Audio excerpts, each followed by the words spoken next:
Welcome to the new Dani and Me Inspire podcast, where weekly we will have interviews, chats, and stories that inspire, change, you, me. With hosts Dani and Melissa.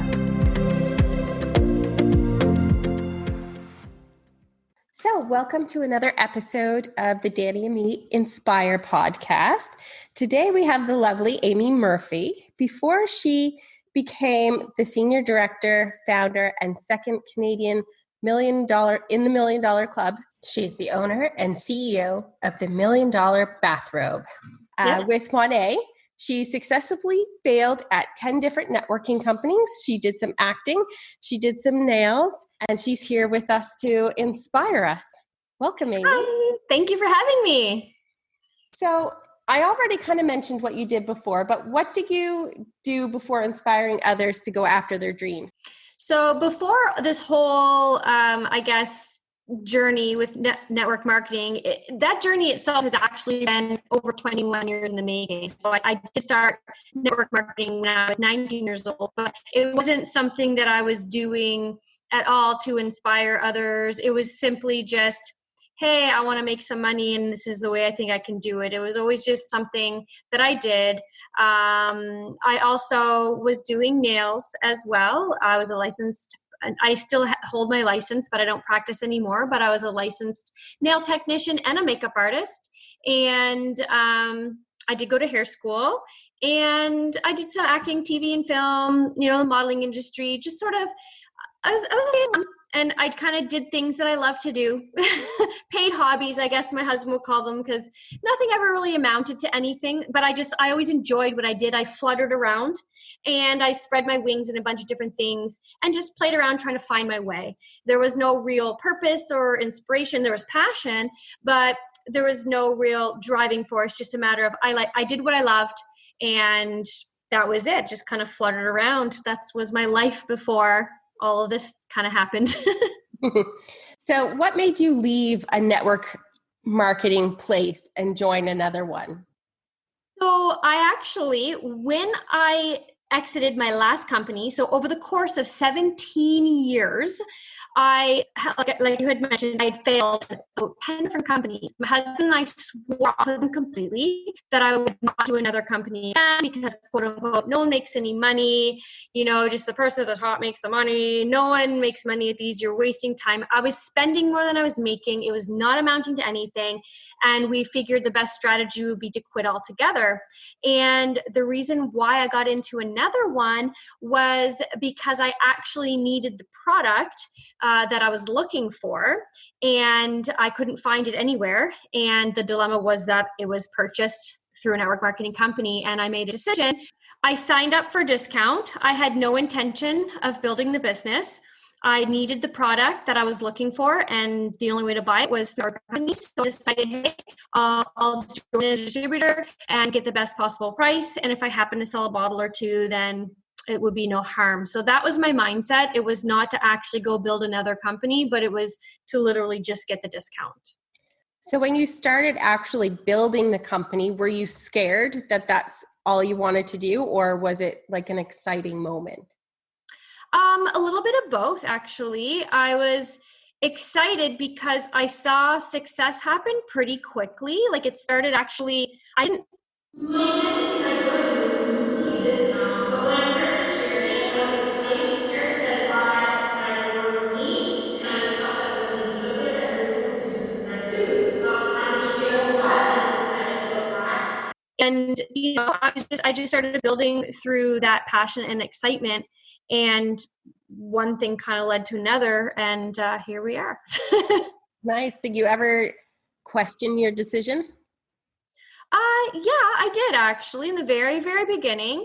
I worried what I was worried, kind of worried about what I got myself in, thoughts in my head. Well, because people would look at me and roll their eyes. My family and friends had seen me down this road 10 times before. So people, weren't really trusting me at the start. So that kind of scared me. Oh, no one's going to, Tim planted the seed in my head that no one's going to believe you. No one's going to trust in you. You did this a million times before. Good luck with that. He said that to me, to kind of, be like, I can't believe you're doing this again. You said you weren't going to do it. And then I decided to do it. And even though I said, hey, I'm going to do this, and I made that decision, it still deep down made me a little nervous. Like, what if I did fail? Like, this would be embarrassing. But at the same time, I didn't let that overtake my thoughts at all, because I felt that when I started getting the ball rolling, I really saw the bigger picture, saw what could happen, and I let that kind of drive me. So what kept you going?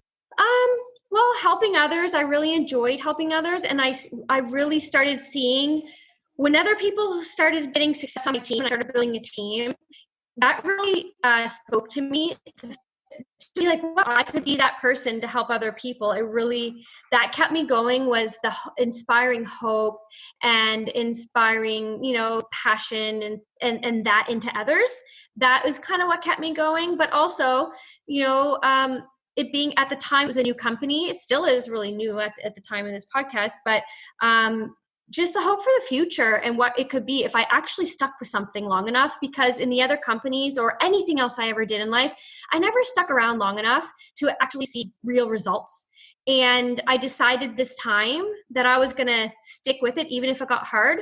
I wanted to stick through my decision. So make that commitment and making that decision is kind of made me stay in. I didn't want to give up, because I wanted to see what could happen if I didn't give up one last time. So when was your aha moment that this is what you were meant to stay with and do? I think when I found early success early on is when I kind of realized, okay, I'm onto something. This industry is definitely for me. I do have what it takes. I can do this. When I started building a team and people started trusting me and my customers started trusting me, and I started learning how to teach and how to invest in my own knowledge, and then how to bring that to other people, I started realizing I knew from a very early age that I wanted to be a teacher. I actually went to university to be a teacher at one time. I wanted to be an elementary school teacher. So my mom's a teacher, my brother, my father, they're all teachers by trade. So I feel like I want to follow in those footsteps. I'll know I'm not a teacher in the traditional sense to this day, but I do act as a teacher when I do invest a lot in my knowledge and I teach it to my team members and also my customers, teaching them how to take care of, their needs. So it kind of came back into full swing. But I think just when it finally clicked was just people reinforcing that what I was doing was good, and they were happy and they were inspired, and I kept moving people along. I kind of got that fulfillment that I am on the right path. So I know you're an amazing inspiration in the Monet family and have been branching out in your own brand. What inspired you to do your own brand with this? So what happened was, when I was building my business, I went full throttle, and I was on bed rest at the time, and I had 2 other kids running around. And then I shortly gave birth to my daughter in the very beginning stages of my career. And out of necessity, just I couldn't get dressed in a day. I wore my bathrobe every single day. And I would go live in my bathrobe every single day. And that was just because I didn't have the time or energy to, I'm busy all day long. So, it just it grew into something. And I started noticing when I was going to company events, or if I showed up online, anytime I was not in my bathrobe, people would come up and say, oh my gosh, I didn't recognize you in your bathrobe. And then other people would say, here's me, you going live on Facebook in your bathrobe showed me that I can show up as I am too. Just the authenticity of how I was showing up in my social media and working my business, it was starting to inspire people. And this bathrobe started to become the symbol of living an authentic self and feeling comfortable in your own skin. And it was inspiring people, because people started coming at me telling me that my bathrobe was inspiring them, and they'd be shocked when I wasn't. So I was like, oh my gosh, the bathrobe is actually becoming my identity. And then when I earned the $1 Million Club, then it made sense. I literally made $1 million in my bathrobe. So I ended up calling it the $1 Million Bathrobe. And so the journey, while it embodies the immediate story of how the $1 Million Bathrobe came out, there's so much more to the company than just making $1 Million Bathrobe. There's so much more to it. Yeah. But I can go into that later. So would you say you're at a point in your career, because you've worked so hard to get where you're at, that you could just sit back and let everything do that it's what it's supposed to do and not learn anymore? Or are you finding yourself still having to learn a lot of new things? I personally don't feel that in life and in business, there's ever a point where we should feel that we've arrived and that we know it all. I think for myself, I like to be always learning new techniques, self-development. There's always things to learn. For example, the way we worked our business, our comp plan doesn't truly allow us to sit back and relax. Like, we have to meet certain criteria. I don't think that there's ever a point. So I know you get to travel the world with your current position. What is your favorite part about all the traveling? Jim's dreams before Monate was we wanted to travel. And all we could dream of back in the day, I remember, was we would brainstorm or dream one trip a year that we could go on together. And if we were lucky, we would do a second trip with the children. And now, after 5 years, it's been, I don't know how many trips. I'm gone like every other month. And the kids always come with us. It's been amazing. My favorite part is that I'm able to take the kids with me, like the places they've been. I think my 4-year-old has more stamps on her passport than most people get in their life in her first 4 years. My absolute favorite part of all the travel is that I get to bring my kids with me and share the world with them. The places they've been, the memories we have is just, it's my absolute favorite thing in the whole entire world, is bringing them with me. No, that would be amazing. I know you're gluten intolerant, kind of the same as I am. What challenges do you have when you go traveling? I just can't get a wrap when I want one, or I can't get a breakfast sandwich. Like, I just can't eat the cereal that's at the bed and breakfast, the donuts. Like, that's hard. So I'm always looking for proteins, like, because a lot of people don't have, well, the world is getting better at doing gluten-free breads and stuff, but I just look for the proteins, the fruits. It can be challenging. I tend to pack protein bars when I travel a lot, and snacks that I know I can snack on. My friends call me Snacks as a nickname because my purse always has a plethora of snacks in it. But that's because if I get snacky, I can't just grab something like most people can, right? Yeah, I know, it's totally annoying. So is your whole household gluten-free, or is it just you? It's just me, but we buy gluten-free pasta and my whole family eats it. I'll buy gluten-free garlic fingers. My whole family eats it. So we do adopt it for them, but they can eat whatever they want when they want. Meh. Yeah, kind of the same in my household. My daughter and I are gluten-free, and my husband and son can eat whatever the heck they want. Yeah. So I know that you always set goals for yourself, and you've achieved a lot. Do you always make new ones as you're achieving those big ones, or do you have a huge one in mind and you're just waiting for the rest? I still have, I always make goals. I have big, hairy ones. There's big ones, the years, and see what happens. But I do always make goals to kind of keep me moving monthly, but then I do yearly ones, and then I have my big ones. So I do continue to make goals for sure. You need to visualize. You got to know what you're working for, or you won't work, right? Exactly. We have so many goals. It's my husband's head just spins. So you have a pretty busy household. How do you find time to coach, to grow your team, to do everything that you do? Yeah, I fit it in the best as I can. I have a very understanding husband who wasn't understanding in the beginning, but he's very understanding now. If I have to do something, if he's home, he's not home right now, he's doing errands, but when he is home, he does everything he can. He will take the kids, he will make sure they're quiet. He's very helpful, because most of the time, the biggest thing is the kids, right? It's the kids. They're unpredictable. They're busy. They're loud. They just want you when they want you, and they don't care, right? Like, they operate on their own agenda. So working around the kids is the biggest hurdle. And so the kids know a lot of times if mommy's in her office or if mommy's on her computer, they know I'm working, and they've learned to kind of adapt a little bit and be a little bit more respectful. But I do try to time block. I try to time block my days. I time block my personal hours, and I time block my professional hours. And I feel that helps so much more, keeping a schedule and accomplishing what you need to accomplish, because within the time blocks, I prioritize the tasks. So if it's a family time or if it's work time, I prioritize within the block. So when the block is done, like that block is focused to what I'm doing. And if I don't finish, at least I worked a little bit on that, and then I can move it to the next day. And every day changes because kids can be unpredictable, but I just work around my kids like I always have.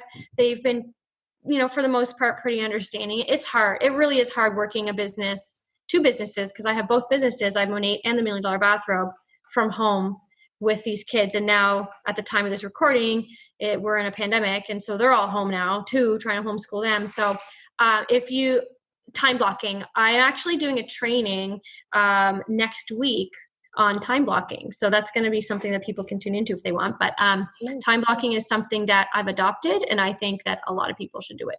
Definitely. I have to time block as well. So what advice would you give those trying to start their own journey of becoming an entrepreneur, whether it be in network marketing or owning their own business? Yeah, I think that the biggest thing is to give yourself grace.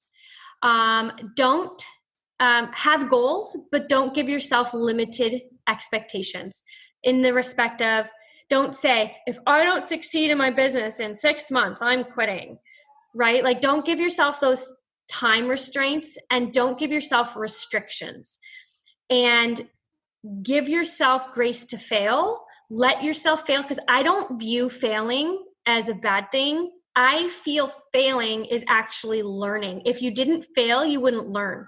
If everything was an upward success, you wouldn't learn anything, right? Like, you just would keep going. But it's those moments where you have setbacks that you have to review what just happened. What did I learn from that? How can I change that and make that better? How can I move on? What can I take from this? So I like to really embrace the fallbacks, because that's the true learning. And so to embrace those. So give yourself a grace and let yourself, I say fail forward fast. Go with an idea, jump in, do it, fail again, do it again, fail again. Can you imagine? I failed 10 different times at businesses. And my husband was like, are you going to do this again? And I actually quit. I quit on it. I quit on the industry. I said, no, I'm not. We agreed. I was not going to do another network marketing business. I agreed. No more. I quit. And then I had an opportunity, and I gave myself a chance. I said, you know what? I'm going to try it. Like, why not me? Like, it could happen. I tried 10 times before. That's okay. I'm going to try again. Like, see what happens. Right? And then now look, imagine I didn't take that chance. You never know. Your win is right around the corner. Exactly. Every single time. Like, you can't give up. So just don't give up on yourself, and don't limit yourself. Like, a lot of people will limit themselves to what they can only envision in the immediate. Like, they limit their beliefs, they limit their dreams, and they limit their potential, which automatically inhibits any future growth. So if you open up your mind and open up your dreams and open up your belief, you can literally achieve whatever it is you want. But it all comes down to that belief. So believe in yourself. Truly believe that you can do it. No, I love the fail forward fast. I think I heard that from you when I used to do Monate. Yes. I'm still in Monate, but yeah. Yes. So what projects do you have coming up? Well, funny you ask. I actually am writing a book, and the book will be launched in October of 2020. And it's a compilation of memoir, like of a lot of my journey in the past.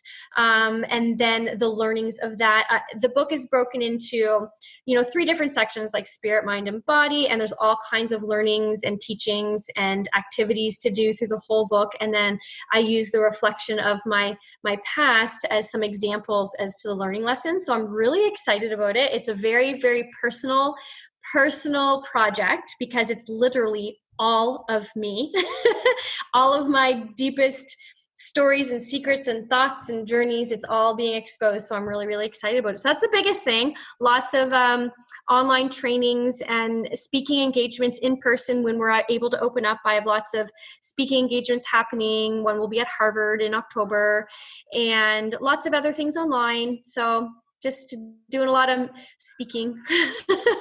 Exciting. Especially the book. Can't wait to read the book when it comes out. So where can people find out more about you? Well, the main hub for everything is the main website is milliondollarbathrobe.com. If you go to milliondollarbathrobe.com, from there, you can launch to the swag store and get your own $1 million bathrobe if you like, as a little representation, of dreaming. And if you just want a cozy bathrobe, they're really nice. But there's a swag shop, and there is the podcast that's called Feel Like a Million. And there is a Facebook group called Feel Like a Million. The Facebook page is $1 Million Bathrobe. Instagram is Bathrobe CEO. So everything there is launched from the main page. So that would be the easiest. So just go play on milliondollarbathrobe.com and find all the goodies there. Nice. Who or what inspires you? When it comes to speaking, public speaking and motivational speaking, I have a few people that really I look up to. Tony Robbins, obviously. I love Tony Robbins. He's awesome. And then Nurka. Nurka is one of my favorite public speaker, motivational, spiritual speakers. If you look up Nurka, I fell in love with her the first time I heard her speak at an Eric Warre event. Love her. And of course, Rachel Hollis is awesome. Motivational speaker, spiritual, business. That's the kind of vibes that I love and who I'm inspired by when it comes to $1 Million Bathrobe brand. And for network marketing, I'm really inspired by my super upline, Tony Van Schoik. She is awesome. And Ann Fisher. She's not an upline of mine, but she's in the industry. There's a lot of great leaders in my company that I do admire. And those are just a couple to name a few. There's so many more. I don't want to forget anyone's name, but those are, two of the OGs in our company that I am inspired by. And there's lots of other great network marketers out there in the industry that I'm friends with that are in other companies. I look up to them too. Yeah, no, you've definitely been an inspiration for me. I don't know. I always tried to make the Monet thing work a lot. I just don't think it was my niche. That's okay. Hey, I'm all about, you got to fail forward fast. Exactly. Monet it was a stepping stone in your journey, and now you're finding your place. You had to do that part of the journey to learn. You didn't fail. You learned, and you took what you learned from that pocket of time. And now what you learned there, you're applying to something new that you're more passionate about. So it's all a good thing. It's all part of a journey. And I never get upset or mad when, people move on, because it's got to be personal to everyone's journey, and everyone's journey is different, and everyone's journey doesn't have to be mine. No one has to follow my footsteps. Everyone is writing their own story. And I think that's wonderful. You're doing an amazing job with what you've been doing. So I'm really excited for you. No, I still love all the positivity that Monet gives. I actually absolutely hate it when I hear negative things, because it's such a positive networking company. We're just misunderstood. Yeah. All the girls, I don't know, there's so much love there. I just absolutely love that. I think that's why I stuck with it for so long. I love the shampoo. Yeah, it's not gonna lie, it's pretty good. And now we have skincare, so even better. Yeah, we can look younger. Exactly. Well, thank you for coming on and letting our listeners find out more about you. I look forward to watching your journey. Thank you so much. I really appreciate it. Look forward to connecting with you more. Thank you for listening to the Dani and Me Inspire podcast. Tune in next week for another episode. Subscribe, leave a review, and spread the joy. Ciao for now.